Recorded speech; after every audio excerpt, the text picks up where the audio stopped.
There are an estimated 2 million books published every single year, and that doesn't include all the books that already exist throughout the centuries.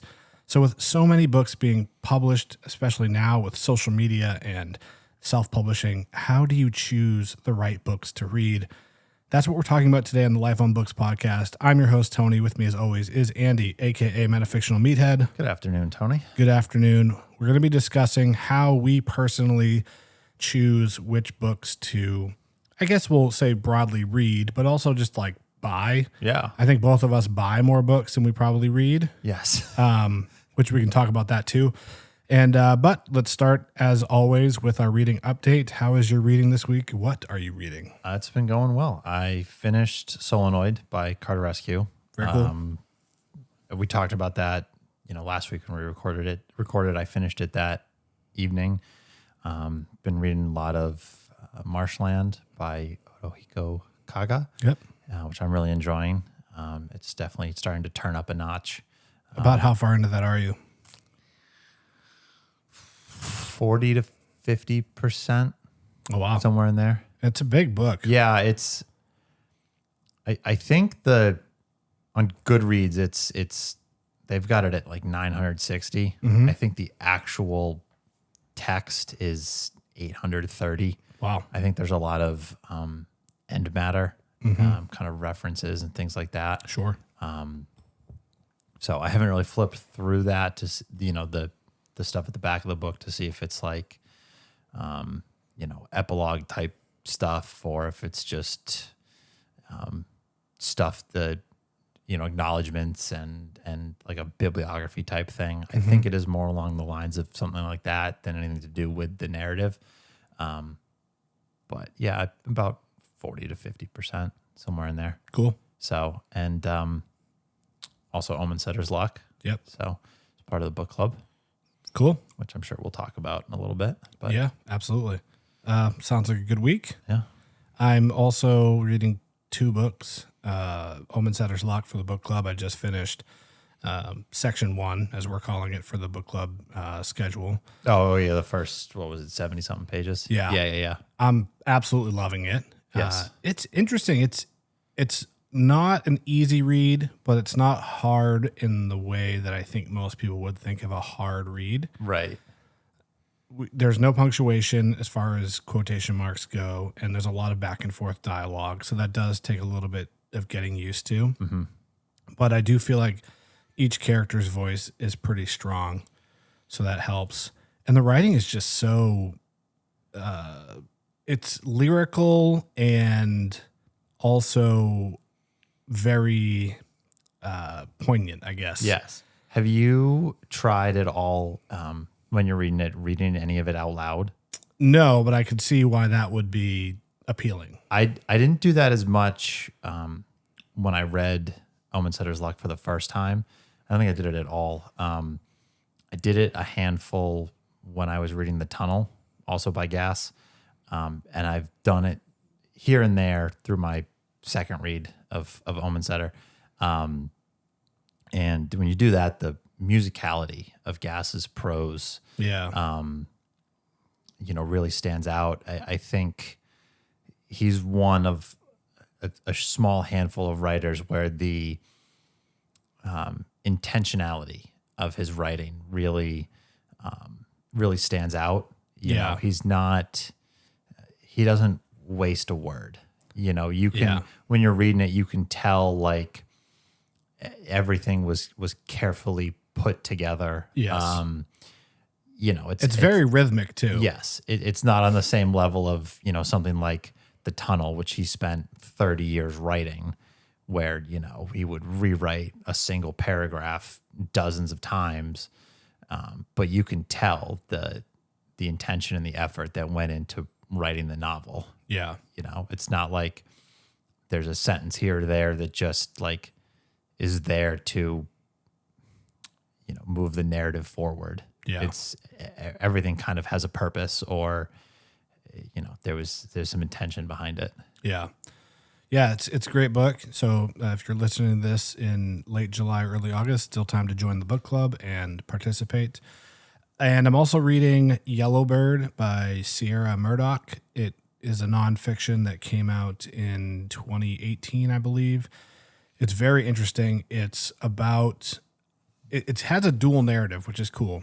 So I guess broadly, it's about this woman, Lisa Yellowbird, who is a Native American woman, and she has struggled with drug addiction and a lot of the same, things that a lot of other Indigenous Americans kind of struggle with because they've grown up on these reservations that they're just not afforded a lot of the same opportunities as maybe other Americans. And so it's about this woman, but also her obsession with solving the disappearance of this guy, Christopher Clark, who was a white guy that was just working on the reservation.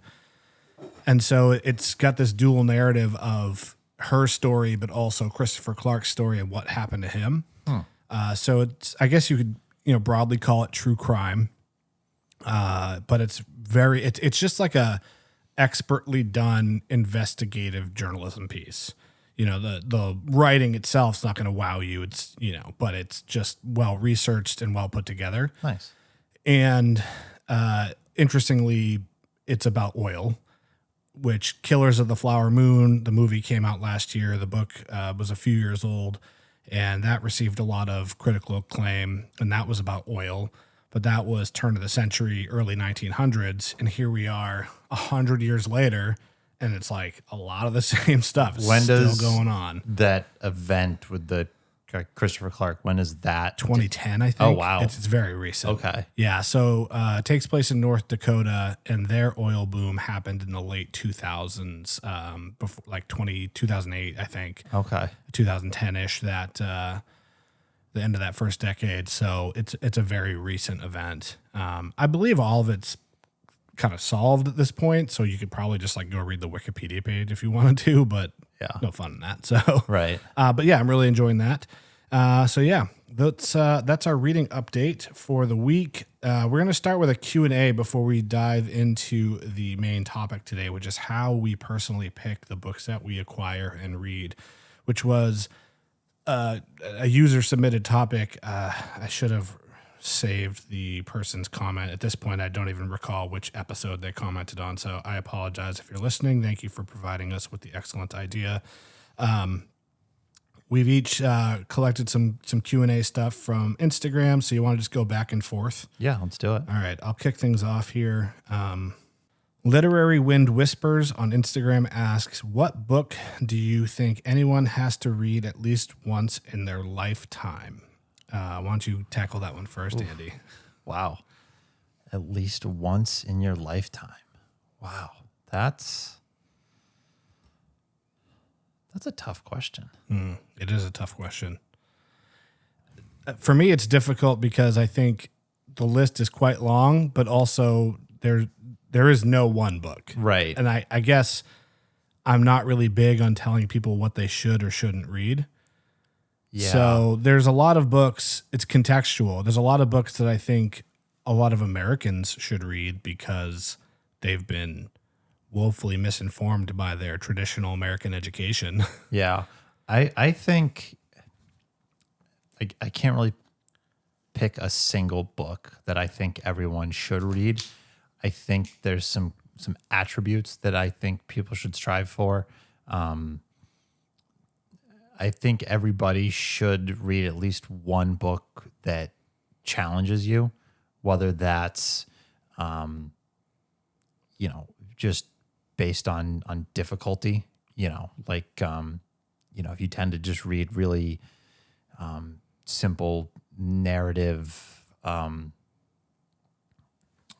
type fiction, I don't mean this to bash anyone that prefers just like fantasy or romance or something that and anything that could be classified as like an easier read, but something that is a little bit more demanding than that. I'm not going to sit here and say that I think I've said it before, but I'm not going to answer this question by saying that everyone should go out and read Wallace or Pynchon or something like that. We make it not even 20 minutes. And we had 5 minutes of this rolling before we even started because I was fussing with the headphones. I don't think people necessarily need to read something on that scale, but something that, kind of tests your mettle a little bit, and forces you to grow and adapt as a reader. Yeah. I think that just opens up so many avenues. It gives you a better appreciation for what you're reading, whether it's it leads you to more challenging works, or you go back to the, light and fluffy stuff, or easier reads. I think when you read something challenging and you get a better sense of what is possible, what a book can do. Yeah. That just opens up so many windows of opportunity in your reading trajectory. And kind of in a different vein, I think if you can read something that challenges your perspective or beliefs, I'm not saying if you're like a very left-wing type person, you need to go out and read something like super right-wing, but you've talked about it before, like what is typically taught in, the American education system is pretty lacking. Go out and read something like some of the Native American history books that you've talked about, or stuff about North Korea or Vietnam or China, and, nonfiction type books that you've talked about, something that kind of can challenge your beliefs and educate you on the actual history of the world. Yeah. So I can't really pick a single book, but I think something along those lines is something that most, if not every reader, should strive for. I think that's a sufficient answer. Why don't you pull up a question? All right. The first one I've got, we already kind of answered, but in our intro, but if you have any more thoughts, I probably have one or two, but how are you two finding your way through Omen Setter's Luck? And that came from Jack's Paperbacks. Yeah, I mean, just to kind of, I don't know if I made this clear in the beginning, but I actually find it a kind of a quick read. You can read through it quickly if you want to. There's a couple times I went back and reread a page or two I had clearly missed something, some type of contextual clue as to what's going on or whatever. But also just it's just like so enjoyable to read, I guess. Yes. And there's a lot of little details to it that you, I guess, could probably just kind of gloss over, and you're not going to lose out too much on the overarching story. But I think you will appreciate if you really pay attention to them. So yeah, I would agree. I'm really looking forward to. I also, like you, just finished our first section of the schedule, which is the first two sections of the novel, right? Parts 1 and 2. I'm really looking forward to part 3, which takes up the bulk of the novel.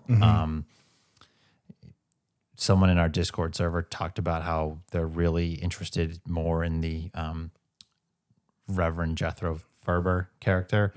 And that was something I remembered from my first reading, just finding him such a enthralling and compelling character.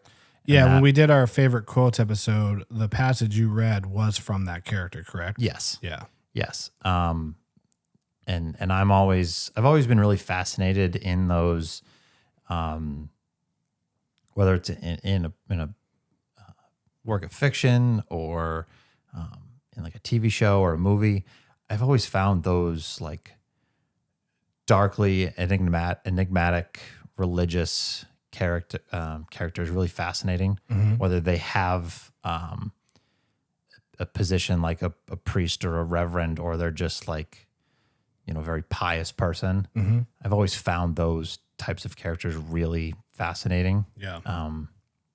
Not really sure why. Yeah. But, having read the book before, I'm really, really looking forward to rereading that section and, seeing if I come away with any new takeaways or, just a deeper look at that character. Yeah, absolutely.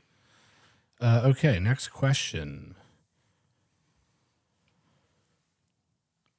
What's a stylistic trend in books currently coming out that excites you or annoys you? And that comes from Spicy Pork Belly on Instagram. Great question, Spicy Pork Belly.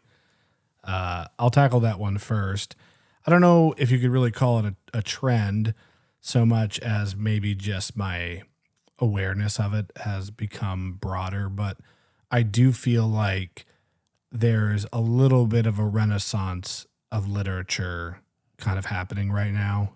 And again, this just might be like, I'm just more aware of it happening, but I do feel like there are more kind of exploratory literary works being published, stuff that's clearly not intended to reach a mass audience. It's not written for the sake of financial success. It's literally just written to satisfy some artistic urge. Not to say that people who want to be financially successful with their writing career aren't satisfying an artistic desire, because I'm sure that they are, but just stuff that you can clearly tell is like, I want to write a book I want to write, and it's not about commercial viability. Yes.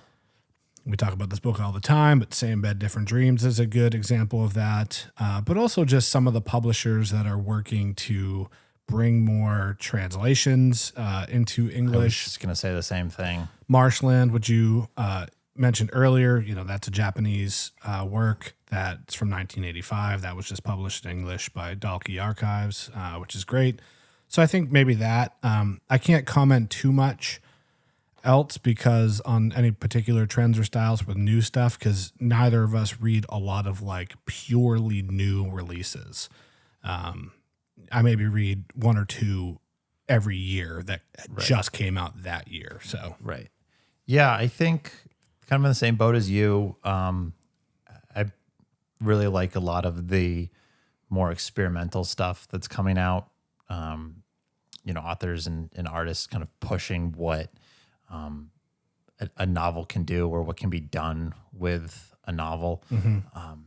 We've got this stack of books from Corona Samizdat that you just ordered. Two, I've read all of the four here, but two that I think really push the boundaries of what a novel can do. That one in your hand, Unidentified Man It Left a Photo by Jeff Bursey. I've talked about it on an episode before. I don't remember which one it was, but Bursey is just very playful with it. And, there are scenes in here or passages where he doesn't really fully describe a character. I'm paraphrasing here a little bit, but he'll just kind of, throw something in there like, picture your grandmother, like, right. Someone's at the grocery store and he's talking about the woman in line behind him at the register. And it's like, yeah, picture your grandmother, like right. The person looks like and acts like that, and then, which is quite clever. Yes. Honestly. And then of course, Cult of the Cactus Boots by Philip Friedenberg with visuals by Jeff Walton. Very experimental novel there. So yeah. When did that come out? 2021. So very new. Yeah. Yeah. Yes. 2021. Cool. So, but also a very experimental novel that kind of builds off of, the way some of my favorite writers, Wallace, Pynchon, things like that, were experimental in the 70s, 80s, 90s, and just kind of carrying that torch. And like you said, authors are writing the books they want to write without worrying about whether it'll be a commercial success or, whether they're going to struggle to have it picked up by, a major press. I think there's a lot of, we've kind of bemoaned the rise in self-publishing because anybody can publish a book. Yeah. But I also do think there's, benefits to that.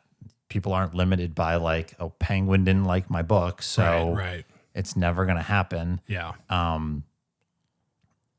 But at the same time, you have someone like Ed Park, who his book was published by Random House, Right. was a Pulitzer Prize finalist. So it is cool to see. I mean, whether you put a lot of value in a Pulitzer Prize or not, it is cool to see a very notable organization in the book world recognize a work like that. Right. But, I just now thinking about it, like something like Confederacy of Dunces by John Kennedy O'Toole. Like he spent decades trying to get that published. Yeah. And, unfortunately killed himself because of the struggle to get it published was just so hard on him. Yeah. And, who knows if it would have been successful, but in this day and age, if you have an author who's struggling so much to just get attention from a publisher, there's not really any sort of barrier to entry to just like, screw it, I'm going to publish it myself. Right. So that's a really exciting trend. And then you talked about it as well, the works in translation coming out. Dalkey and Deep Vellum just announced that they're going to be publishing a ton of works in the next 3 years or so, like major works in translation. So I'm really excited about that. I guess the other part of that question that I don't think you really answered, but works that are trends that I'm not really crazy about. Things that annoy you. Yeah. It seems like there are so many books now that are autofiction. Yeah. And, I'm sure there are things that within those novels are good, but it just, it kind of gives me pause and almost makes me roll my eyes a little bit when I see a book that sounds interesting, whether it's at a bookstore or online or something like that.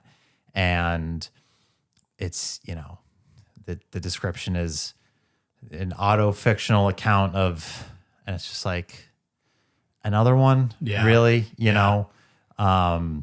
So I don't mean to like totally bash on those books because I do know that I'm sure that a lot of them have really redeeming qualities, and it's a little silly to just kind of totally ignore a book because of the blurb. But at the same time, like, it just seems like it's becoming more and more prominent. Yeah. And, where in some way or another, like a lot of the books are just kind of the same idea, I do think it's an interesting time for such a genre to really rise to prominence, because we are also living in a time where we have more access and insight to other people's lives than ever before. Yeah. Via social media or any type of media. And so I think the appeal of an autofiction to me would have made more sense in the context of like pre 1990, maybe, like when cameras weren't so readily available and you really didn't have a good appreciation for the experiences of other people. But now it's just like, yeah, I mean, I don't know what it's like to be anybody but me, but I have a better idea than I've ever had because of all the media available to me about other people. Right. We've talked about this before, but that's kind of my big beef with Nosgard.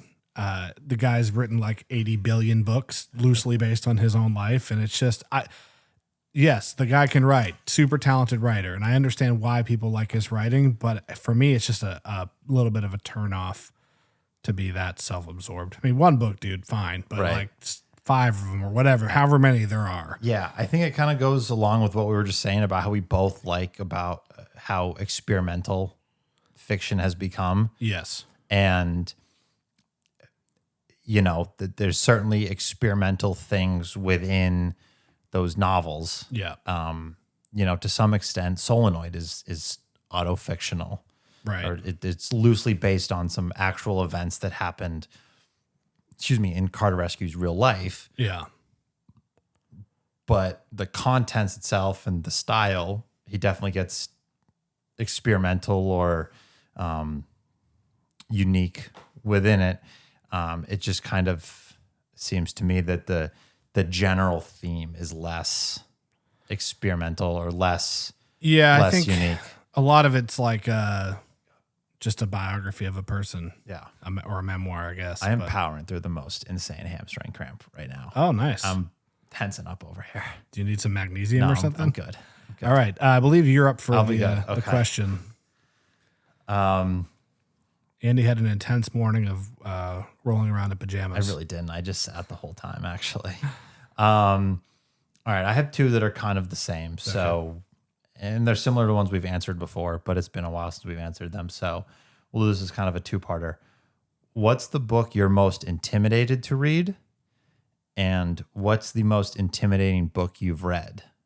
That is from Yum Yum Ice Cream, the most intimidated book you're most intimidated to read. Mm-hmm. And Des Wasp 108 asked, what's the most intimidating book you've read? I think the most intimidating book I've read, well, the book that I thought was the most intimidating, and I was correct, was Gravity's Rainbow. Full disclaimer, haven't finished it, but I've read. At this point, you're gonna have to go back to the start. Yeah, it's funny you mentioned that because I actually picked it up this week and kind of read a little bit from where I was, and I was like, maybe I should go back to the start of this. You should. But I've read maybe 370 pages. I think is where I kind of landed on, and my copy is roughly 700-ish, 750. So I've read enough of it to understand what the Gravity's Rainbow experience can be like. Right. Yeah, it was an intimidating book. It's a challenging read. I think kind of putting that aside, Stalingrad by Vasily Grossman. It's been sitting on my shelf. That's a thick brick of a book, and I've heard the writing can wax and wane in its difficulty, but there's also a gigantic cast of characters, all with Russian-esque names, which for an American who speaks English could be challenging. So I think that book probably is the one that's on my shelf that I'm like, I do want to tackle that. Yeah. But like that, when do I start? I don't know. Right. So, yeah. I think my answer for the most intimidating book I've read would have to be either Gravity's Rainbow or The Tunnel. Yeah. It's just such dense, difficult books that really ask a lot of the reader. It's funny that you mentioned The Tunnel again, because somebody just commented on one of our episodes the other day that they had read The Tunnel or started to read The Tunnel. And they're like, I gave up in the first 200 pages. And I was like, I'm pretty sure Andy has said that Gass claims the first 200 pages were like a test. The first 100. First 100? Like a litmus test. Like, yeah. And can he's like, you hang? And he was like, well, I failed that. Yeah. Yeah. So clearly a challenging book. Yeah. And then the one I'd probably be most intimidated or, we'll have to be really intentional about when I actually get around to it. I had actually started it recently and got about 100 pages in and decided I just didn't have the bandwidth for it right now, is Women and Men by Joseph McElroy. Right, yeah. It's 1,200 pages. Oof. It's dense. It's demanding. The writing is great. It's just, there's a lot to it. Yeah. You really have to be on it when you're reading. I think you had told me it took you about an hour to read 10 pages or something. Like 20. Yeah. Yeah. It's just rough going. And I'm pretty sure I had shared this on my Instagram story shortly after I started. I was kind of trying to find some information about it on Reddit or some kind of guide or something. And I found a post where someone was talking about either getting ready to read it or just finished reading it or whatever. And someone commented that one of the things that's most difficult about it is that unlike the more well-known difficult novels like Gravity's Rainbow or Ulysses or Finnegan's Wake or something like the Recognition or some of Gaddis's work, there's nothing. There's nothing out there. There's not there's no, guidebooks that got published in the 70s or 80s or whenever it was published. Yeah. To kind of go along with it that, are out there and you can find, or there's no like online wiki other than just like the general Wikipedia page about the novel. Well, sounds like an opportunity, Andy. You're just kind of on your own. Yeah. And you could be a pioneer. That certainly adds to the challenge. So yeah. Definitely a book I would like to read and will get back to in the future. Yeah. It's just one that I'm going to have to be very careful about when I decide to do that. Yeah. I mean, I'll add a little extra to this, which is any book that you say is challenging intimidates me because you tend to gravitate towards even more challenging works than I do. So this next question is fantastic. And this is from Actual Goon on Instagram. These usernames today have been fantastic. Do you break up more difficult reads with lighter works or just power through to the next one? No, I think breaking them up is a great idea. Palette cleansers, not just after I finish a book, moving on to something easier in between, but sometimes taking a break in the middle of reading a challenging book and going to something lighter. Or not even when you're reading a super dense, challenging work, but any book, I feel like you can benefit from mixing in something else. I try to do one nonfiction and one fiction at the same time because those are broad categories, but typically the writing and the approach to a fiction versus a nonfiction, they're so drastically different that it's just a nice change of pace. It's like pizza, like I love pizza, obviously, but I don't want to eat it necessarily every single day for every meal. Right. So, maybe I'm down for pizza on Friday night and Sunday night, but Saturday I might get, get Chinese food. Get Chinese food, So it's, I think for sure can make your reading life more enjoyable. And I don't want to say this in the context of encouraging people to read as many books as possible. But I do find I will get through works a little bit quicker. Mm-hmm.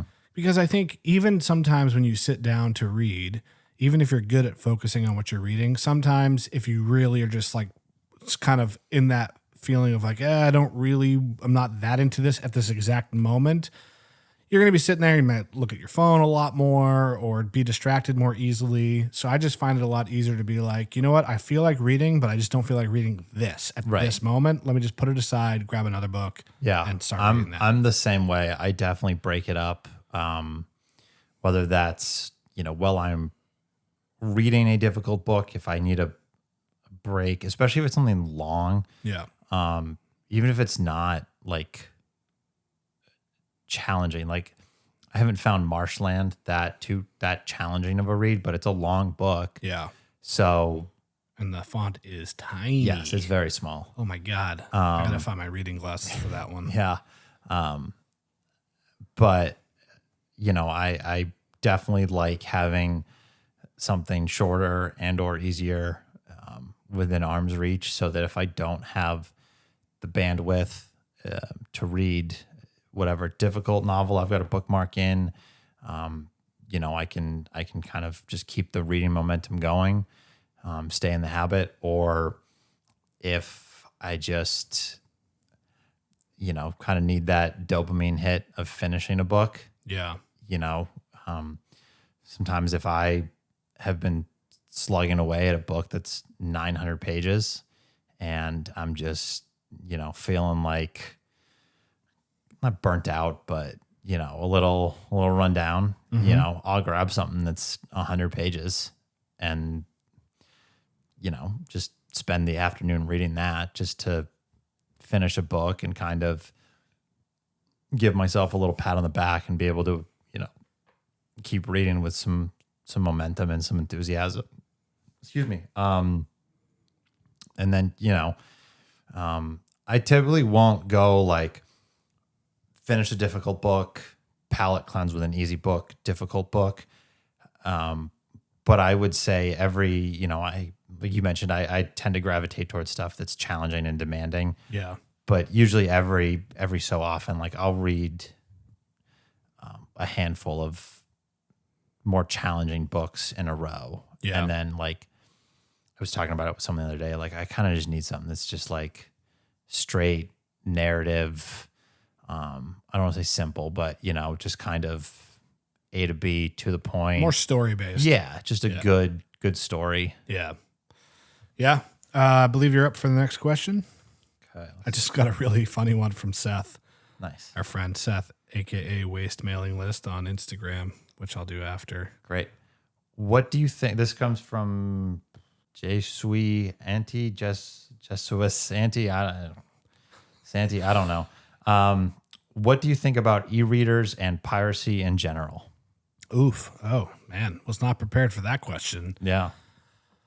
As far as e-readers go, I occasionally use one.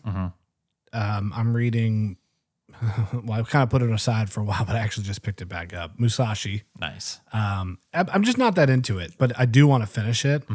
So I'm e-reading that because the physical copy I have, the text is just so small. And it's like a huge hardcover book anyway. It's just not comfortable to hold.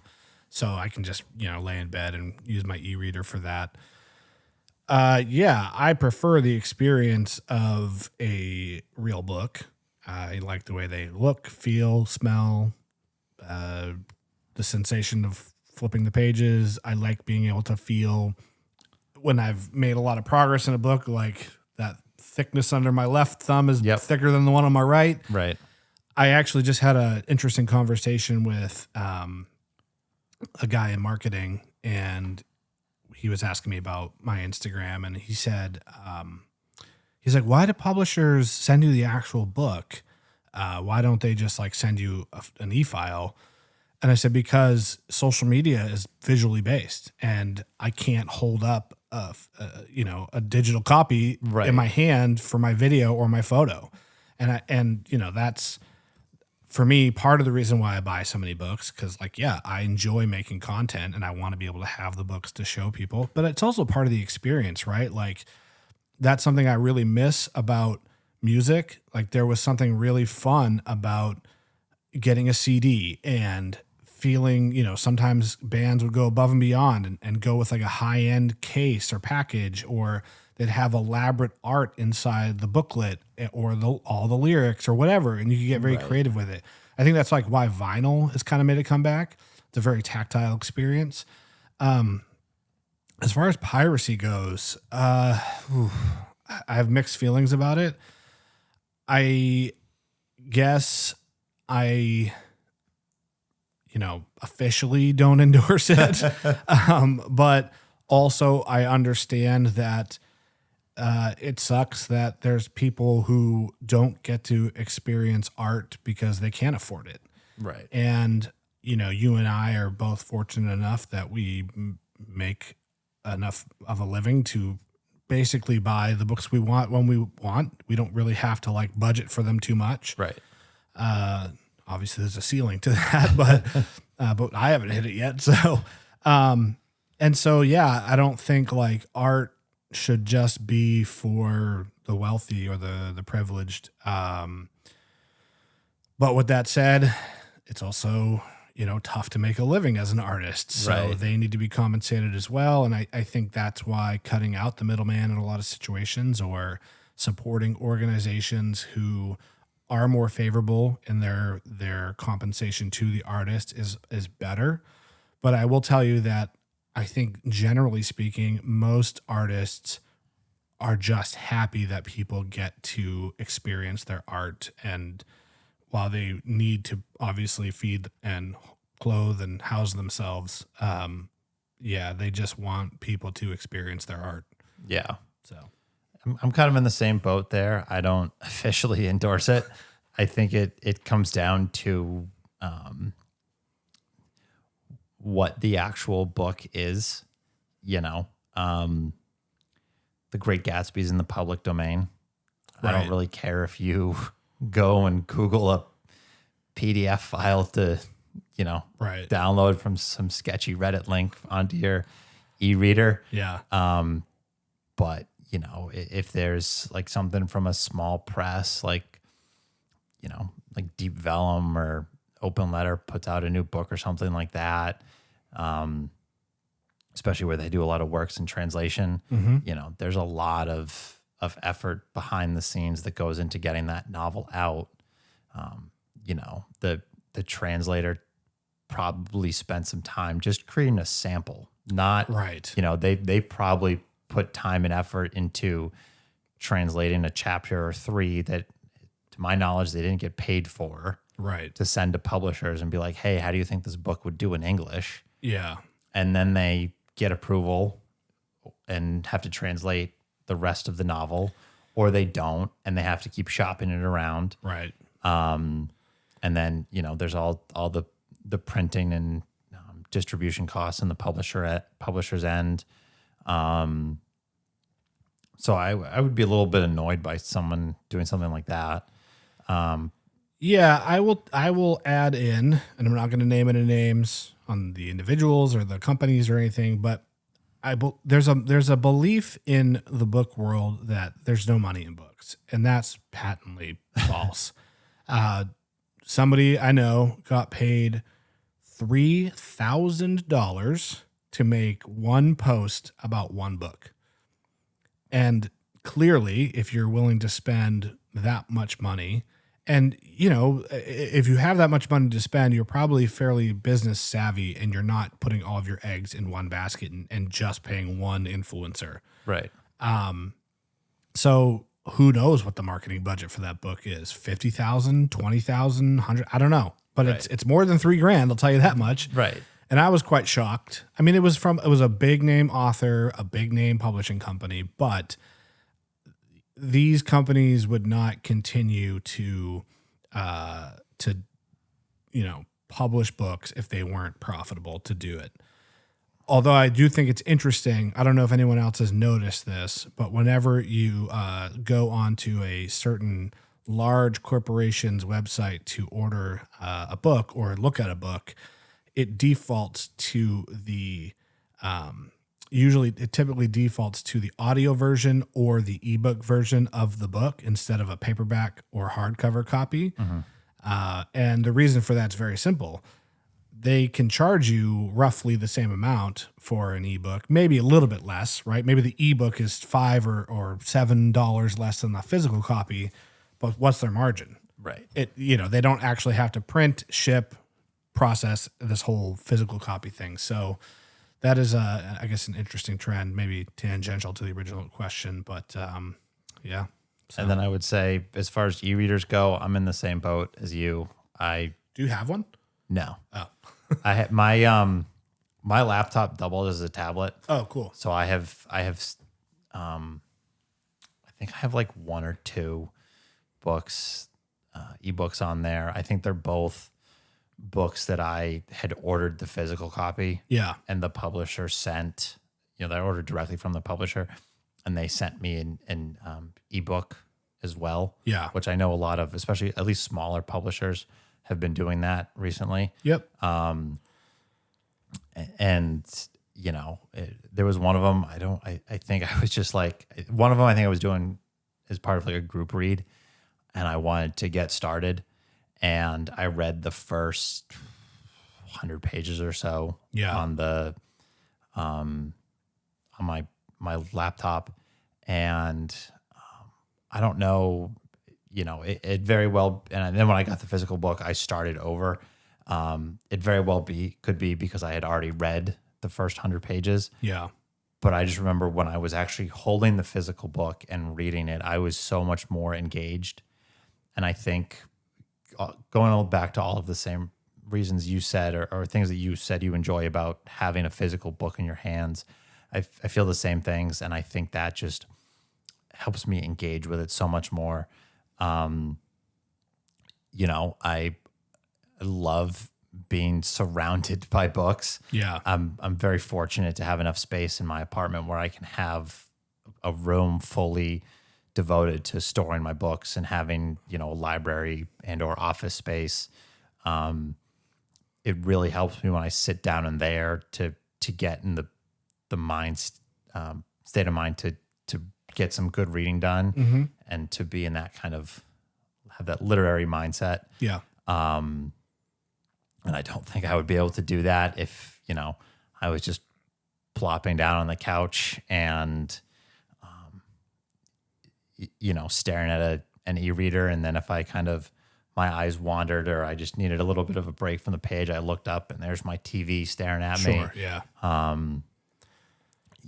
It's just, I love the sensation of a physical book. I think it really adds to the novel as a whole being a work of art. Yes, I totally agree. We've talked about it before, and there's something to be said about, the old adage, don't judge a book by its cover. It's part of it, though. But there's something to be said about a book that has like a really great cover and just really draws you in and, really encapsulates, what the novel is about or the vibe of the book. It really adds to the book being a piece of art. Yeah, totally agree. So I actually, for the first time ever, made a community post on YouTube. Our YouTube channel has been growing quite a bit, so thank you to everyone for the support. I'm glad everyone's enjoying the show. If you could bring, this is from Jack Walter, who's also pretty active in our book club.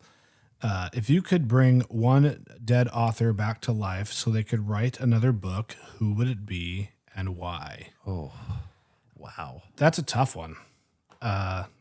Thomas Pynchon's still alive, so Andy can't pick Pynchon. I have someone in mind. Why don't you go first? Okay. It's for me, the one that the author that jumps out immediately is David Foster Wallace. There were, if you go back and read Infinite Jest, or if you have already read it, so many people talk about it now that, that book came out in the mid 90s. There were so many parts of that book that, ended up still being so poignant and relevant to, if you read it in 2024 or anytime in the last 5 years, there's things that are so relevant about it now that, Wallace just nailed 20 years before they even existed. He kind of hints at things that are along the lines of streaming services or, video chats, whether it's Zoom or FaceTime or anything like that.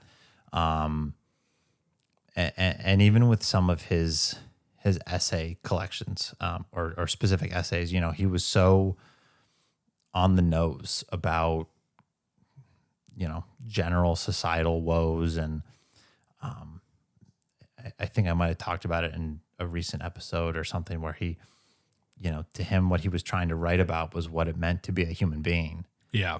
And I think he captured that so well. And I think he had such a unique and powerful voice that I think he would really beautifully capture a lot of, the everyday human experience in 2024. Yeah. My pick is a little bit different. It's not so they could write another book, although that I guess would be cool. But I've only read one book from this person, and it's Don Carpenter. And between Books Are Better Than Food, he did a review of Hard Rain Falling maybe a couple years ago. I think the book started to get some traction then. And then recently, we discussed it on both the podcast, and I did a short form video, and that I think has over 1 million views between TikTok and Instagram. And then Books Are Sick just did a post about it because he just finished it and he liked it. It's getting a lot of attention, and his daughter runs the Facebook page, the official Facebook page about him. And I had sent her the video that I did. And, she posted it and was like, "This is so cool. I wish my dad was here to see this." And it's just a case. It happens all the time in all different mediums, but an author not really getting any critical acclaim or much critical acclaim until after they've passed. And so I think it would be cool for him to, see how appreciated his debut novel is. Good 60 years after it was published. So yeah, we'll do one more each. Yeah, you gotta read Seth's question. So let's not forget about that one because I'm excited for it now. All right, this is from the Ghastly Fop. Which books have affected you the most in your life? Which books have changed you? Great question. So right off the top, we talked about this in the last episode. If This Is a Man by Primo Levi. Obviously, it's a memoir. It's a Holocaust memoir. Where I went to school, I went to a Catholic private college preparatory school. They had theology as a required class. It was predominantly Catholicism was the focus of study, but our junior year was completely dedicated to Holocaust studies. So I was no stranger to, what had happened and how it happened. But I don't think a book really hit me as deeply or as hard as that book did. So I definitely put it up there. And then right around a similar time, well, maybe about a year after I read If This Is a Man by Primo Levi, I read In the Spirit of Crazyy Horse by Peter Matthiessen, who has written a lot of fiction and nonfiction. And that book is basically about a Native American reservation where an FBI agent is shot and killed, and then the basically framing of Leonard Peltier, and who's still in prison for that crime, which he did not commit, in my opinion, based on what I read in the book. And it just kind of made me realize, like, it's that your favorite question: are we the baddies? Right? Are we the bad guys? So I think it kind of lifted the veil of not that I was a super patriotic person to begin with, but that just kind of really put in perspective, like, talking about the miseducation of America. When it comes to Native American history, a lot of it's framed in the context of like, yeah, we did a lot of bad stuff, but that was a long time ago.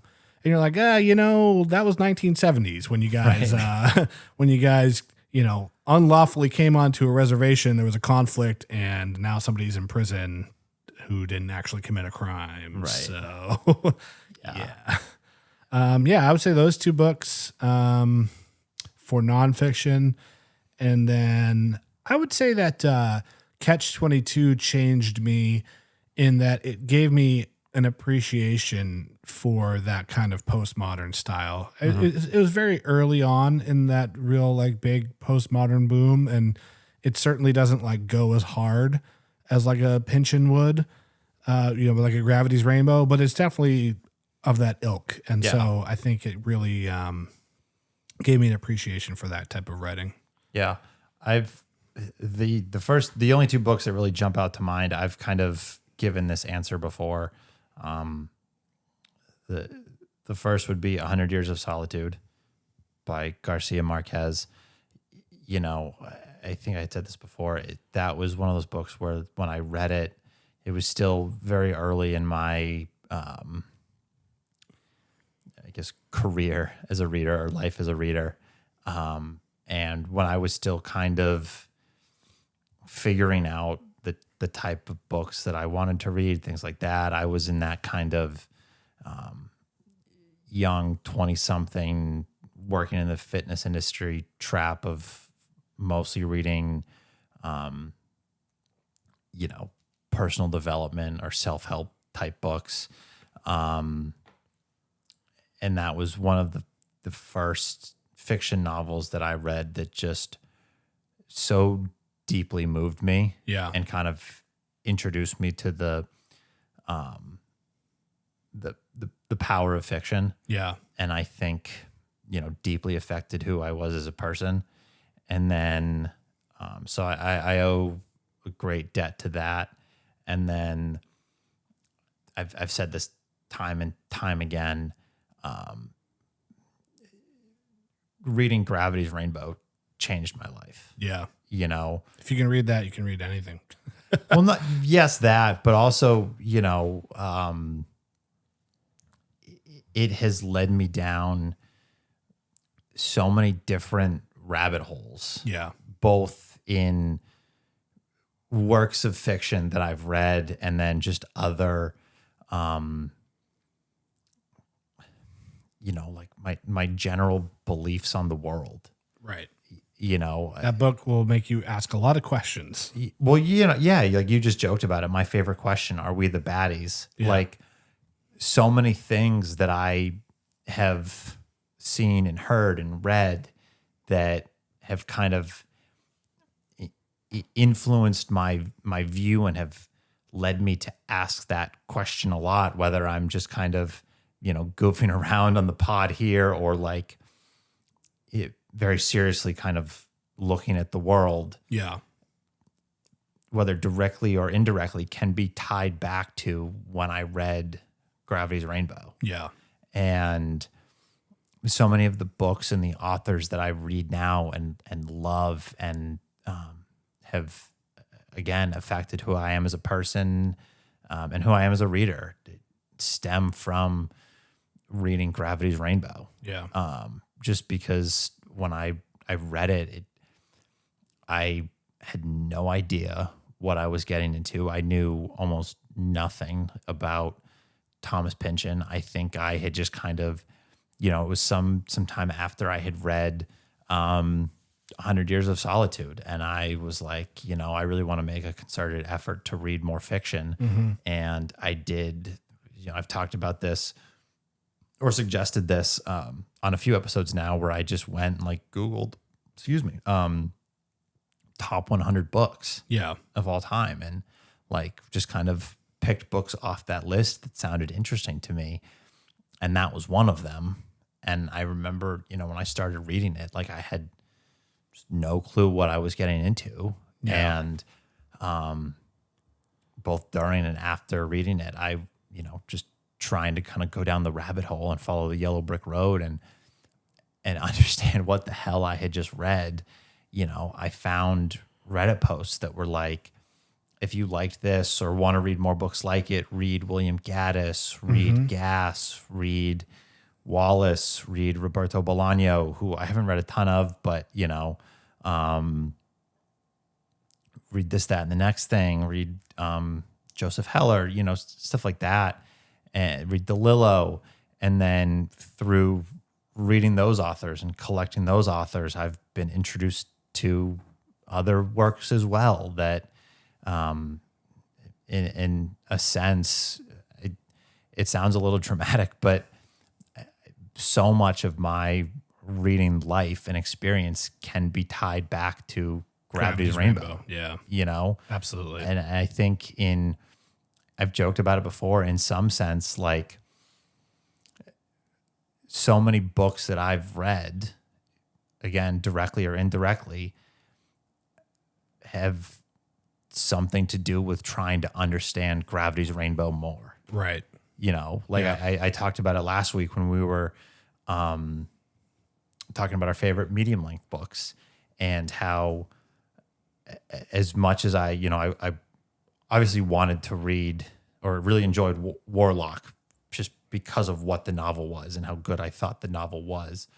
But I wanted to read that because I, had found out it was a favorite of Pynchon's. Right. And then after finishing that, like I was trying to look into like, okay, how did this influence Pynchon? Right. And how can reading something that he loved help me understand more of Gravity's Rainbow?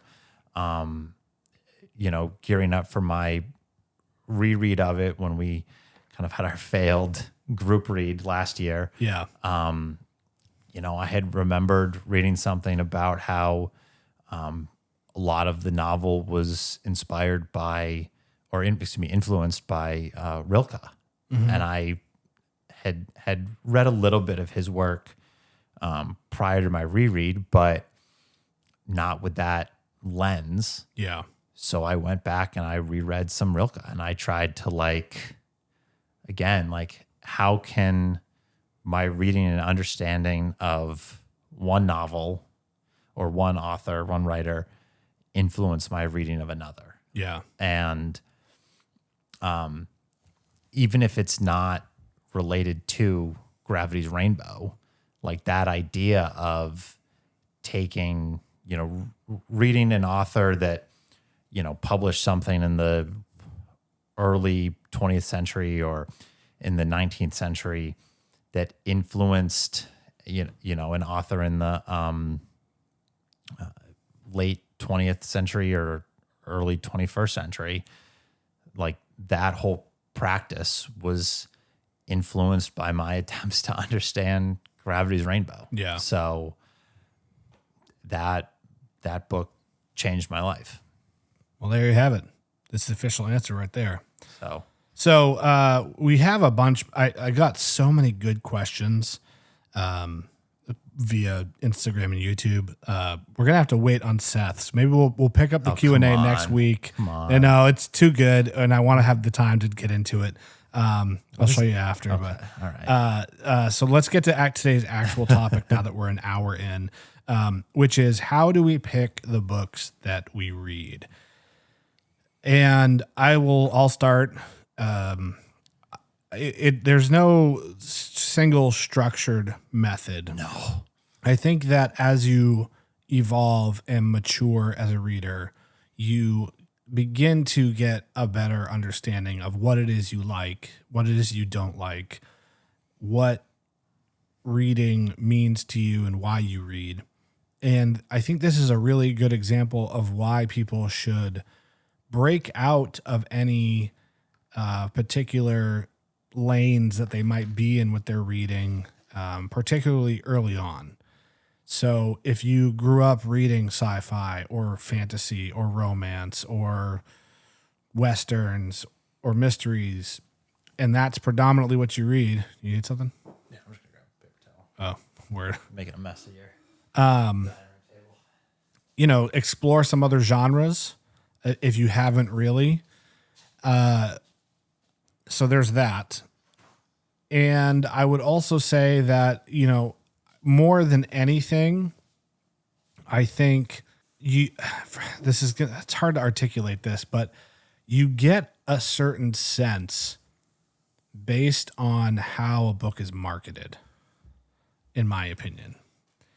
So, for example, if the blurb is talking about how a novel is going to blow your socks off or, keep you on the edge of your seat, and it's kind of marketed in a very Hollywood-esque, I know that it's probably not something I'm going to be super interested in.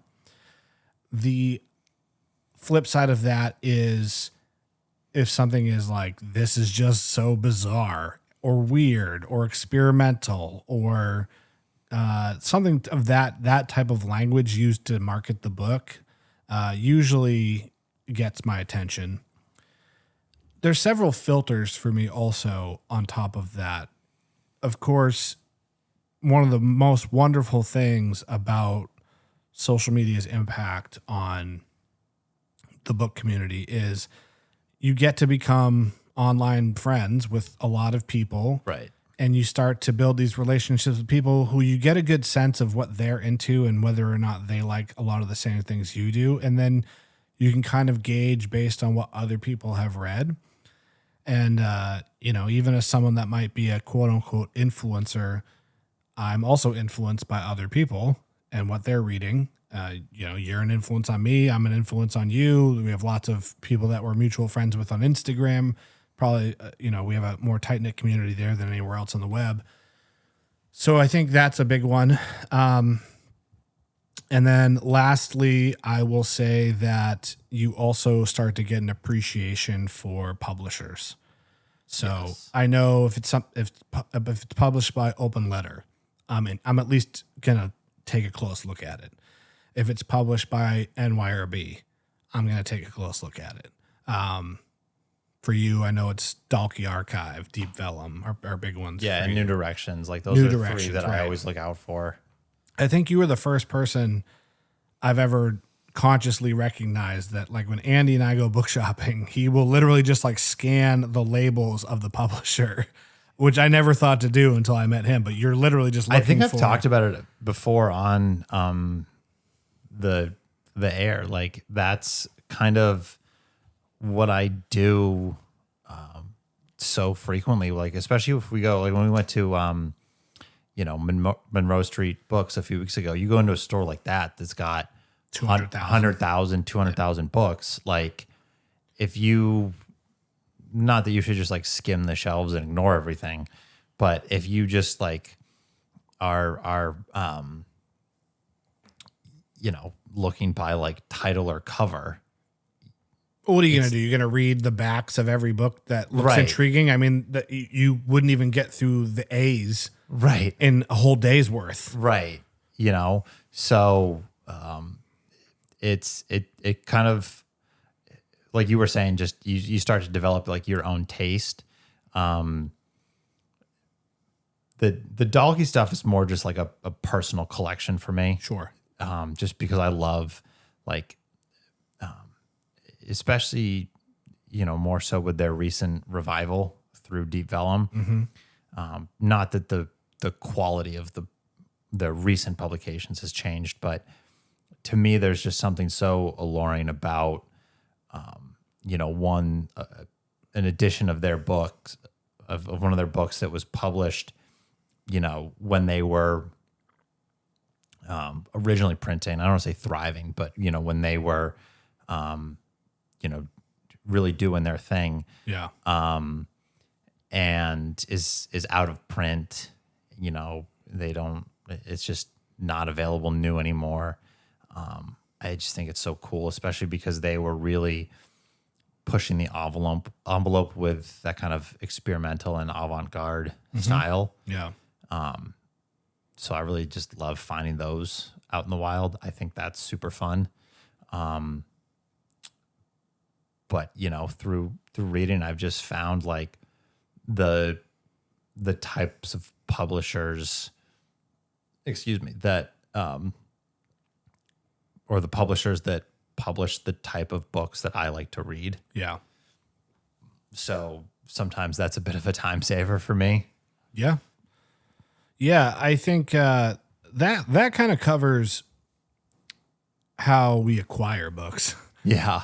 I mean, I wouldn't acquire anything that I wasn't really truly interested in reading. I well beyond the, that looks interesting. Let me just like buy it on a whim phase. Right. That's long gone. I just don't have the space. I still do that from time to time, but like it's so rare. Definitely not as much as I used to. Yeah, it especially now too, where I mean, gosh, I probably get half a dozen books that show up in my P.O. box every week now. So that makes it even more challenging. And just a quick message to anybody putting books into the mail to Tony's P.O. box. Like, feel free to drop an extra copy in for me. I know I'm not as active on Instagram as he is, but yeah. I promise I will shout you out. Yeah. I mean, I've been getting a wide range stuff that I'm like, I probably won't ever read this, but I'm happy to include it in a book mail video and give the artist some as much as much notoriety as I can in that regard. But yeah, I that acquiring books and reading them are two different things. When it comes to actually sitting down and saying, this is the book I'm going to read next, it's volatile. I'm such a mood reader. It's one of the reasons why I love having a ton of books I haven't read. Absolutely. I love to be able to just come down and sometimes I'll spend 30 minutes just perusing my own. Oh yeah. Bookshelf. You've been to my apartment. You've seen my library. I'll sit in the chair in the corner and just kind of. Yeah. You just look around. If I'm even sometimes like I'll go and sit in there if I just feel like, scrolling for a little bit. I'll sit in there, and then if I get bored of staring at my phone, like I but I don't really feel like watching TV or something like, Yeah. or even if I don't feel like reading, like I'm just sitting in there, like surrounded by books on all sides of me, Just admiring. Yeah. Yeah. It's it's a contentious issue, believe it or not. Some people think it's wasteful or gluttonous, or I don't know, but that might not be the right word. But you get what I'm saying. I thought you were going to say it's contentious with your partner because she's sick of you bringing books home. No, she's accepted just it. giving in, yeah. So a good example is, well, I will say this. I do try to have somewhat of a structure. So I will try to do like a classic followed by checking a book off of my Read the World project, followed by, a nonfiction. A lot of times this is happening concurrently, but that is kind of like the rotation.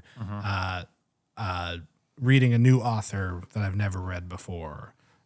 That's kind of like on my list of I want to read something from this author. But a good example is Outer Range, the TV show. Season 2 just came out. I don't know if you're familiar with it. It's got I've heard of it. It's on, I think it's on Amazon Prime. It's got Brolin. Josh Brolin, Matt Brolin, Josh, right? Josh. Yeah. And I enjoyed the first season. It's about this rancher, and there's this giant hole on his property, on his cattle ranch, and it's just like a black hole. He doesn't know, Nice. throw stuff down there, kind of, we don't know what happens to it type of thing. Yeah. So it's like a hybrid of like a Western and a sci-fi. Ironically, I don't really read books from either of those genres that often, but so season 2 came out. I watched like 10 minutes of the first episode, and I realized I don't remember anything from the first season. So like I'll have to go back and rewatch the first season, but I was like, I don't really feel like doing that right now. I was like, but you know what? I kind of want to read a book that's got like a Midwestern, like cattle rancher vibe. Yeah. And so I looked at my bookshelf and I was like, Yellowbird. This is about a Native American reservation. Guy goes missing. Cool. Perfect. And it's just like satisfied that itch I had in that moment. Totally. So yeah, I'm the same way. I know I sent you a text kind of joking about it, but like I just kind of follow the squirrels in my brain. Right. And like what I read, which is why we did the Q&A. I was like, I don't know if we have enough to actually legitimate resources. I don't know. I was thinking about it. If any of our listeners are fans of the show, It's Always Sunny in Philadelphia. The first image that kind of came to my mind is there's a scene where, or an episode where Charlie and Mac get a job working in a mailroom in like a big office building, and Charlie goes nuts trying to understand the organization of the mail, and turns like very conspiratorial and has like yarn. Oh, is that the meme? Yes. Yeah. That's what's going on in my brain. Yeah. Like in the library, just like stressed out, smoking a cigarette. Like, do I read this? Do I read that? Do I read? Yeah. But I'm kind of in the same boat, like I'll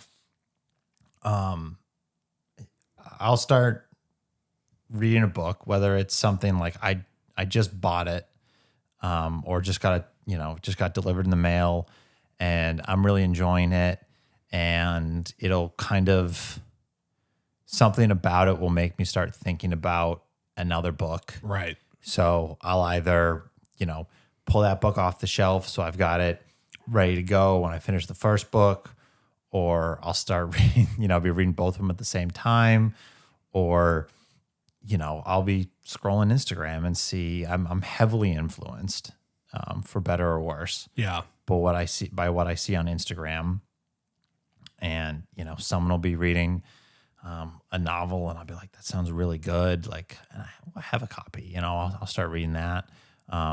Or isn't that the best when you forget you even have a copy of something? You're like, oh, I can just read that right now. I usually remember like I have a copy. I don't like forget, but I'll be like, someone will like make a post about something and I'm like, yeah, I should get to that. I've had it for a while. Yeah. Or, I'll kind of something very, I'll gravitate towards reading books that are all in kind of a similar vein. It could be something as simple as like, I read a book in translation and I really liked it. I want to read another book in translation. Right. That's kind of the route I've been on lately. I think that was it was largely due to the difficulty, but that was something that kind of affected my decision to put Women and Men back on the shelf. Is that I was concurrently, and this was another mistake on my part, concurrently reading Solenoid and Marshland. And I was like, I'm really liking these two books in translation. I have all these other books in translation that I've either recently acquired or have had and am interested in that I would like to read in the near future. Like, I'd kind of want to stay in that, route. So, or like, you said, be watching something on TV or, hear something in the news or whatever, and be kind of inspired by that general vibe. I was talking about it when the Medium books from last week, like I recently watched the movie Tombstone and it reminded me of Warlock, and it didn't drive me to the point where I was like, I'm going to reread Warlock, but like, I was kind of like, hey, I've got some books that are like this. I really liked this. I've got a couple of other, I've got one of Oakley Hall's other Westerns that I was kind of like, maybe I'll read this. And I ended up not and probably won't, but, I'm kind of all over the place. Yeah. You're a ship in the wind. Sometimes I'll, kind of going back to what I was saying earlier about wanting to read one book because I know it influenced another author. Sometimes I'll do that. Like, I've got, I talked about it a couple weeks ago. I've got a Krasnohorkai novel on pre-order. It probably won't end up happening, but I was like, I'll read some Krasnohorkai before that is published and before I get that copy, so that I can be kind of in the mind frame to read more of his work. Yeah. It really is just like a ping pong ball. Yeah. Just going around. I've read a ton of Lispector this year just because I read one book.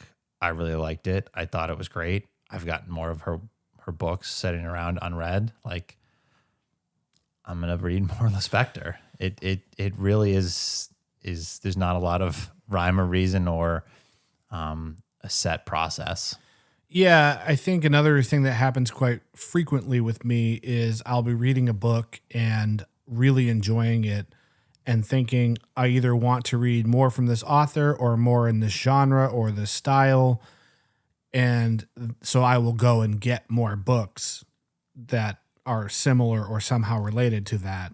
But then when I finish that book that initially inspired that action, I need a little break from that thing. Right. And so, sure, maybe I just read some Korean works in translation, right? And I go out and buy 3 more, but I might not read them this year. Right. I might read them next year. But Right. I'm glad I have them, because when the itch comes to read some Korean works in translation, I have them ready to go on my shelf. Yeah.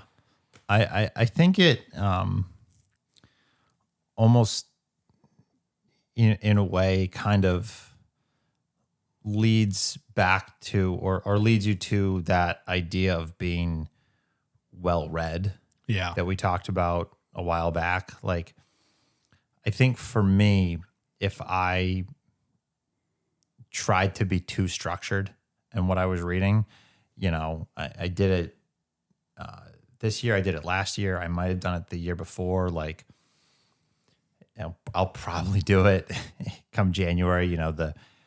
hashtag 24 for 24 or whatever. Sure. It's fun to dream, though. It's fun to put those stacks together, and it's fun to have like a rough idea of books that I would like to read. And sometimes if I'm just finished a book and I'm not sure what I want to read next, it's fun to, or it's helpful to kind of be able to go back to that list and be like, oh yeah, I was thinking about reading Against the Day this year. Like, yeah, you know, now's a good time to pick that up. Yep. Or,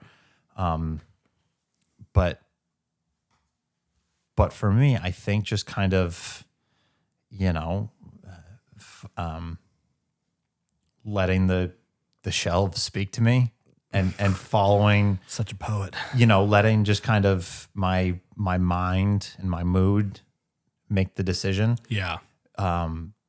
Leads me to enjoying what I'm reading more and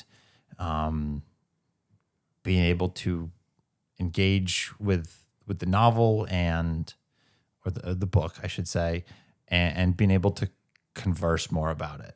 Because, you know, I feel like if I am reading a book and I finish a book and I'm like, okay, I read this.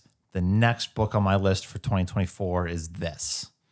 And I'm reading it and maybe I like it enough that I don't want to, you know, DNF it and put it away, but I'm not crazy about it.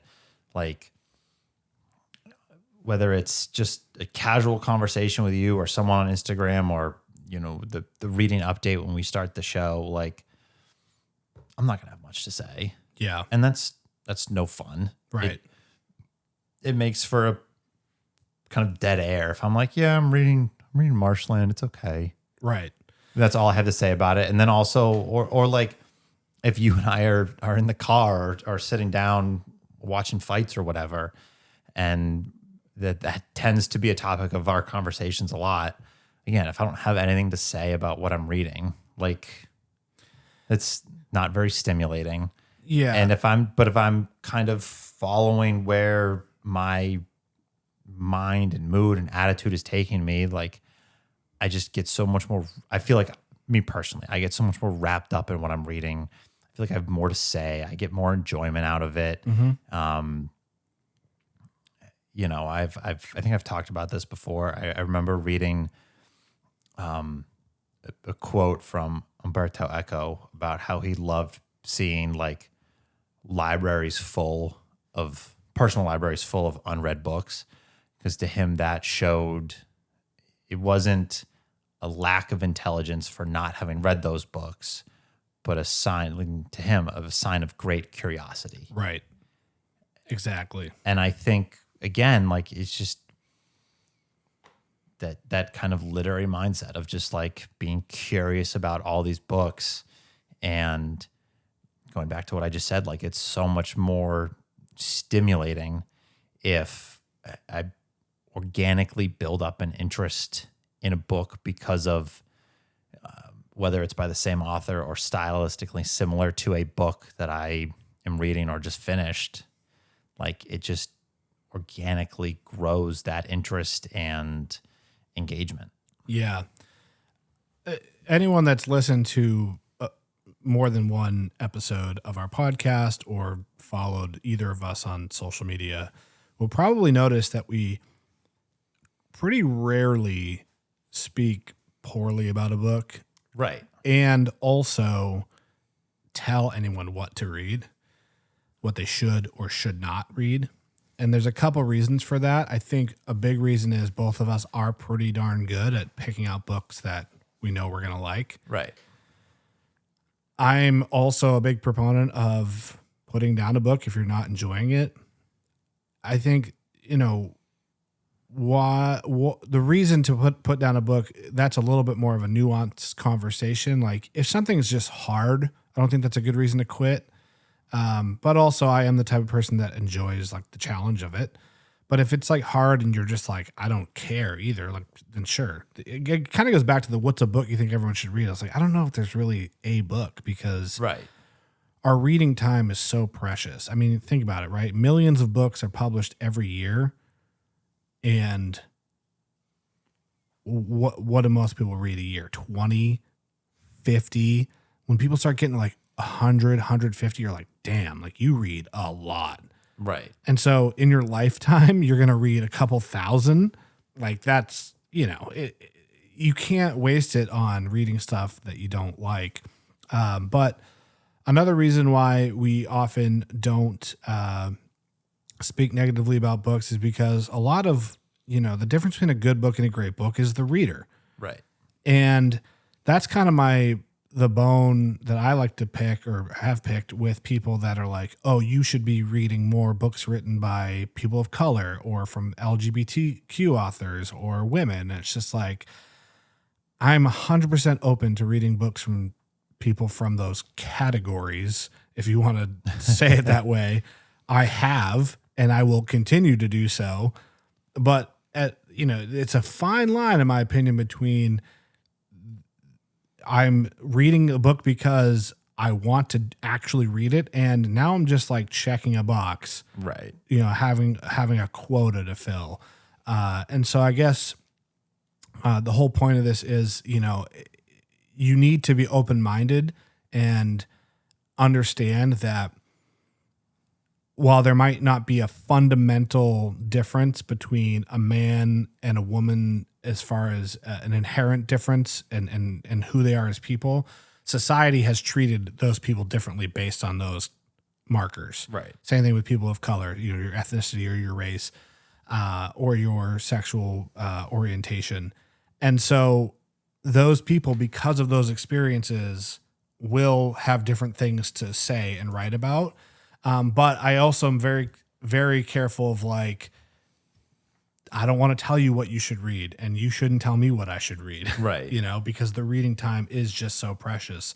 So I think that it's pertinent to this conversation because, and maybe I misread the question, but I did kind of take the original question of how do you choose what to read as a, give me some advice on how to choose what to read. I can't do that for you. Yeah. I can't tell you what to read because my personal preferences and tastes and experiences, which will also shift what I choose, are very different from anybody else. And this kind of goes back to the best books of the 21st century. You could look at that episode and say, well, neither of you cumulatively have read that many books from the 21st century. Fine. But also like what we've read prior to that informs those decisions right as well. So I think ultimately if I were to try to give somebody some tangible advice on how to make your reading choices, I can't stress enough finding a community of people who have similar tastes. Yeah. And just using that network to broaden your awareness of what's even available to be read. Totally. And get some indication.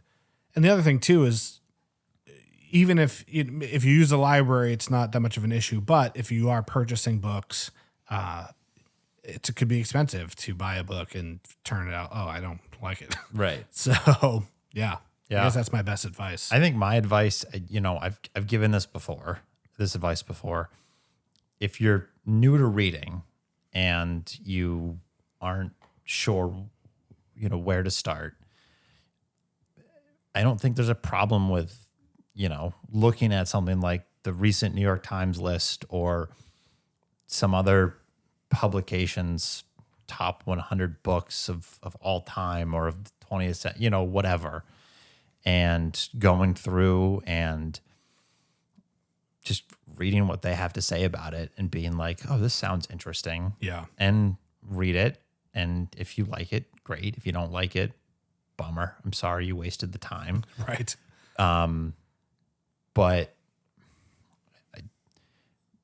if the New York Times just put out a list of 100 books that they think were great from the 21st century, I would find it hard to believe that there's not a single book on that list that you won't like.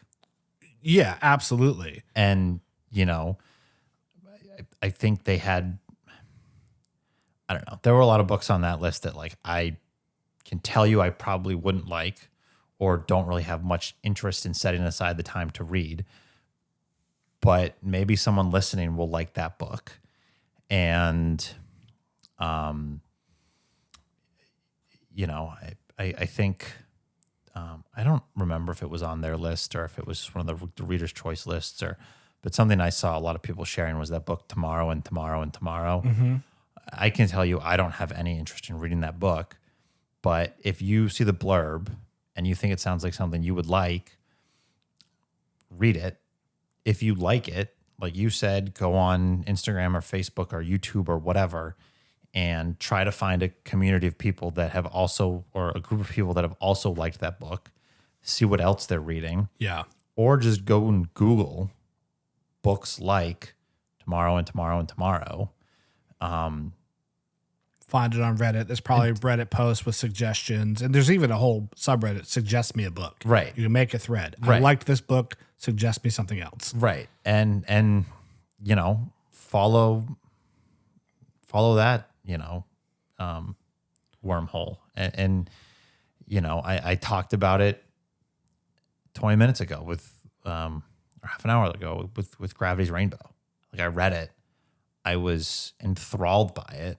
I wanted to know everything about it, which is a fool's errand. But so I searched out books like it, and it has led me down this trail to so many other authors and books that I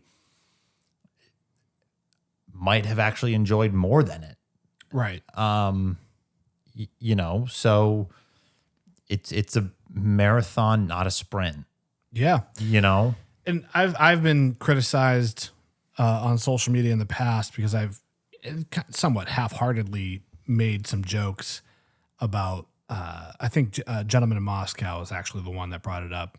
I said, I heard a lot of hype about this book. On paper, it kind of sounds like something I would like, but this book is so wildly popular, it's a little bit of a turnoff for me. And everyone's like, that's a stupid reason not to read a book. And I was like, well, is it?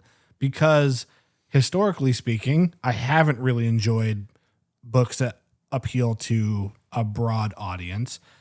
And I don't care what anybody says. There's plenty of especially with social media analytics, social media experts will tell you, like, if you make social media posts with too high of a reading level in the copy or the text, they will not perform as well. You need to write things that a fifth grader could understand. Right. And I'm not saying that A Gentleman in Moscow is written for fifth graders. Let me just be very clear about that. However, it's very likely that a book that can be appealing to such a broad audience probably is written a little bit more simply. And I tend to not enjoy books with very simple writing, usually. Right. And so because we have such finite reading time in our lives, we do have to be a little bit more discerning, way more so than other forms of art. If I can spend 45 minutes and listen to an album front to back and go, meh, didn't like it, and move on. Right. I can't read a whole book. That's going to take me hours and hours and hours. I'm a slow reader, so that doesn't help. All right. You can read the whole in 45 minutes, and I know you haven't yet. That's true. That is very true. I'm derelict of my duties with the whole. But it's it's not a movie where you sit down, spend 90 minutes, maybe 2 hours. Yeah, it was a C. I give it a C. Right. Okay, cool. You wasted a night. At most. And so you just have to be more discerning with your reading. And I think people need to be okay with that. And also don't take our opinions so seriously. Yeah. That might sound strange coming from people who are putting their opinions on the internet for everyone to see and hear, but I want to more be about, this is what I liked. If you see some stuff in my back catalog of what I've read that you've also enjoyed, you'll probably like it. And again, it goes back to why we very infrequently say, don't read this or that book sucks. Right. I don't think we've ever said that book sucks, but I've said it. Yeah, you're a little bit more edgy than I am, but Well, I think it goes, I've said it before, it's just more fun to talk about books that we like. yes. And again, we both appreciate how much work goes into an author, which is writing a one book. of the exact reasons why I don't, unless I have something very specific and well articulated to say, I don't spend a lot of time being negative about a book. Yeah. Because, I'm just some guy with an Instagram account with a podcast with a very niche following. Right. For now. We're growing, baby. Right. We're almost at 4,000 subscribers, so we're pretty big time here. But we're not Joe Rogan with million. Not that Joe Rogan is an expert in anything, but we're Does not. he read books? I think so. Okay. We're not, this massive following whose opinions, for better or worse, carry significant weight. Yeah. But I talked about it when I read Grapes of Wrath. Like, I've liked a lot of Steinbeck's other works. I didn't really care for Grapes of Wrath. Yeah. I'm not going to sit here and trash John Steinbeck. Right. I have read a couple books by George Saunders that I wasn't crazy about. Saunders is one of the most well-respected and revered people in modern letters. I'm not going to sit here and trash George Saunders. Right. Who am I? Yeah. What have I done literarily? Yeah. I mean, all you can do is say, this is what I liked or didn't like, and here's why.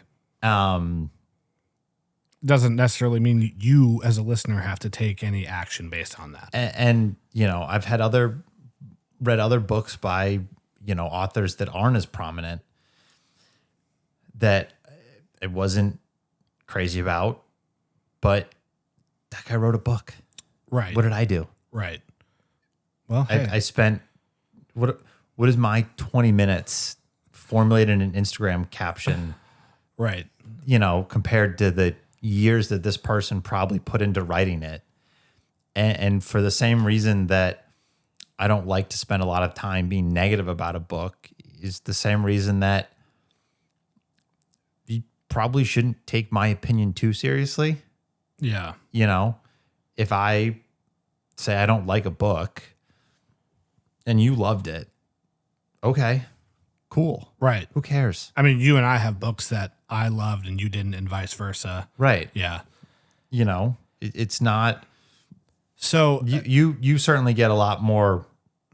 You're more active in general. So on social media. Yeah, and I also respond to most comments, which so I shouldn't. You'll get a lot more engagement, but you'll share about a book and like somebody will be like, "Oh, I didn't like it," or somebody like, "Oh, I can't believe you liked that," or whatever. And I'm like, it's like, okay, who cares? Yeah, I read a book, I liked it, you didn't. Right. You read a book, you liked it, I didn't.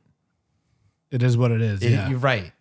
How I respond will usually be predicated by the nature of the comment. So I push back when people are like, that book sucks, or worst book I've ever read, or things of that nature.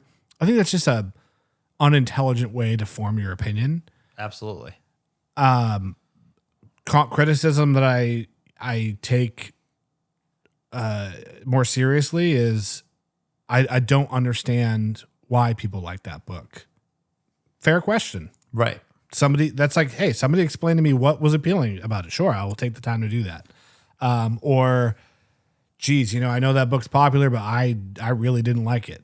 That's totally different than that book sucks. A great example is Christina Cook's Broadopsy, which I read this year. I thought it was good, but not, I don't know, just something about it just like did not click with me. And I was honest about that in the review. She had sent me a copy of the book, and I reached out and said, hey, I'm not going to give this a 5-star review. Do you still want me to post something? And she was like, yeah, just be honest, Yeah. Which I think says a lot about her as an artist. Right. Well, I think the thing about that is she recognized that if you're honest in your review, you didn't like it or weren't crazy about it. Yeah. But you're going to share your honest opinions, and someone is going to hear that and think, oh, okay, Tony didn't like it for these reasons, but those things that he didn't like sound really appealing to me. Correct. And that's the difference between being like, this book sucked and this book wasn't for me. Right. Interestingly, somebody much later after that video got posted was like, you need to look at these books without, just needing your tropes satisfied. And I was like, dude, talk about flyby opinions. Yeah. Like, take 2 seconds out of your day to watch any more of my content. I can almost guarantee you if someone tries to associate a trope with a book, I'm not going to read it. Yeah, it just was like, I mean, not to toot my own horn, but probably more than any other compliment I get on social media is, I love your account, Tony, because you talk about so many different types of books. I'm gonna go back to one of the questions we got earlier because it just triggered me a little bit when you asked about like trends that someone asked about trends that were yeah. I hate tropes. Right. It's so dumb.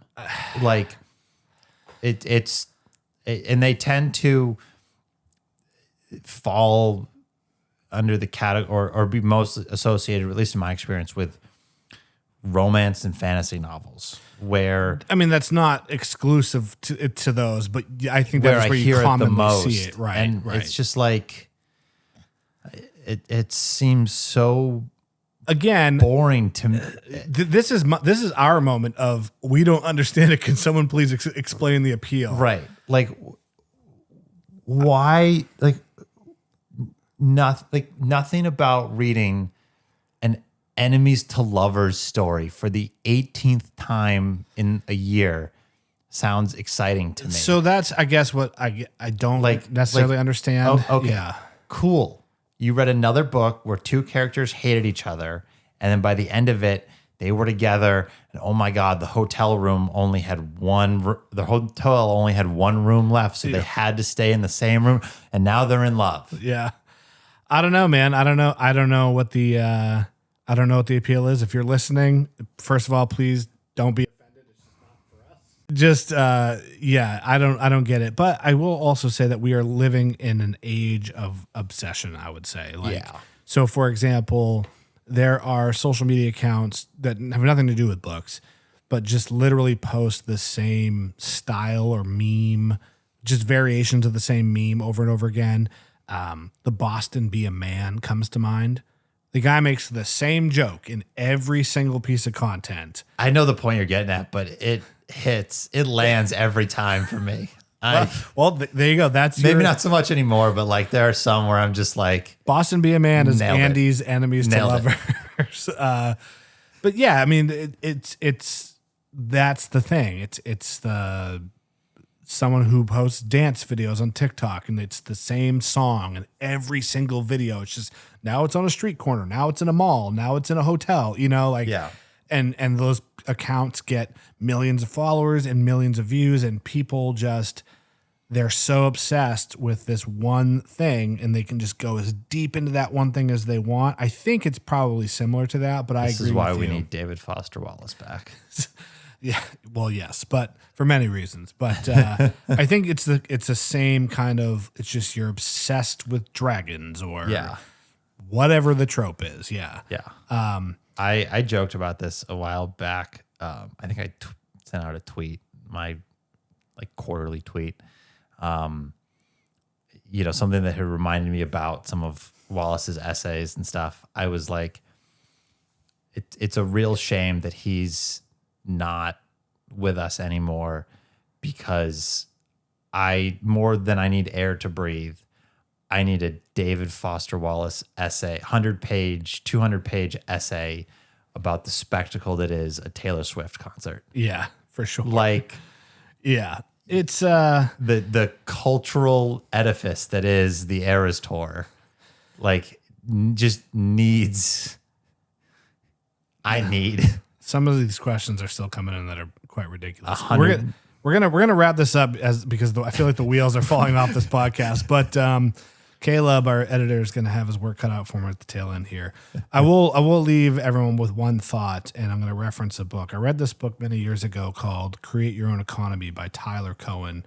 to a younger Tony's mind, it seemed quite scientific, although at this point I don't know the legitimacy of that. But it's about not creating your own economy. It was a very bizarre a title for a book. It was essentially about... The other hamstring just went. It was essentially about how the autistic mind works and how supposedly the internet aggregates information in a similar fashion to the autistic mind.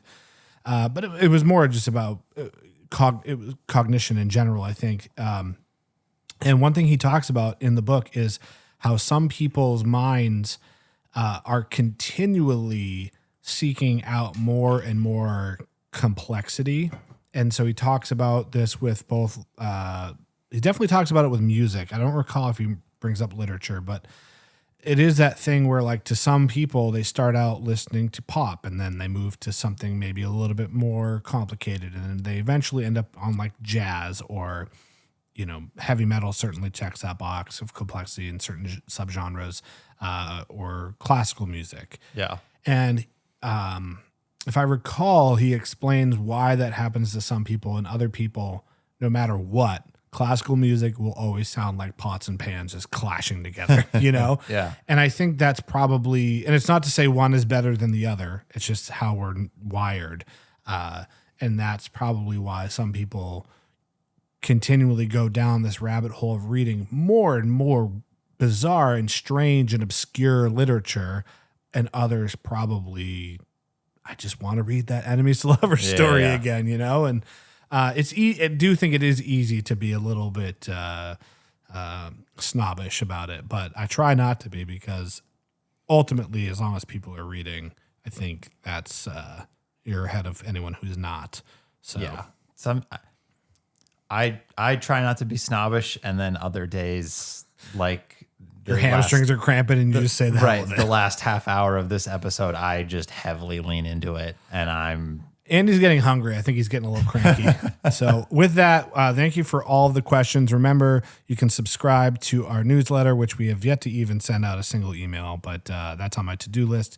We have lots of big projects in the works, a way for people to find great recommendations on books in English from all around the world, so you too can read one book from every country if that interests you. We have a great community that's growing on Discord for our book club, so reach out. We can send you the invite to that. It's completely free. What else do we have coming up? I'm going to be, this is the first time I've talked about it publicly, I'm going to be launching a course to help people grow their own Bookstagram accounts. I get lots of questions on the production, how I do my videos, how I do my editing. I'm certainly not an expert on the strategy side, but there'll be content about that as well. So that's in the process of being done. And eventually we're going to have a Patreon-esque community as well. Not 100% sure if I'm going to host it on Patreon or not, but possibly on our own website, lifeonbooks.com. And we're going to recruit Krista, who we interviewed very early on the podcast, and it was there was a technical issue, and that's lost forever. But she's a college professor of English and literature, and so she's going to be helping us design some course materials for people who want to do a deeper dive on their reading, have some kind of guided reading plans and resources for folks. So if any of that interests you, sign up for the email list, and when it's ready to go, you will be notified. Anything else you want to add, Andy? No, you haven't done a shameless plug for sponsorships. You want to throw that in? Or Still looking for sponsorships. That money will go help us to continue to pay our fantastic editor, Caleb, who's a young man pursuing a film degree. So you're helping, the next generation of artists by sponsoring this show. So if you want to sponsor this circus, reach out. Give us more books to talk about. Yeah. Expand the conversation. That's right. Yeah. All right. You'll see us next time. Bye-bye.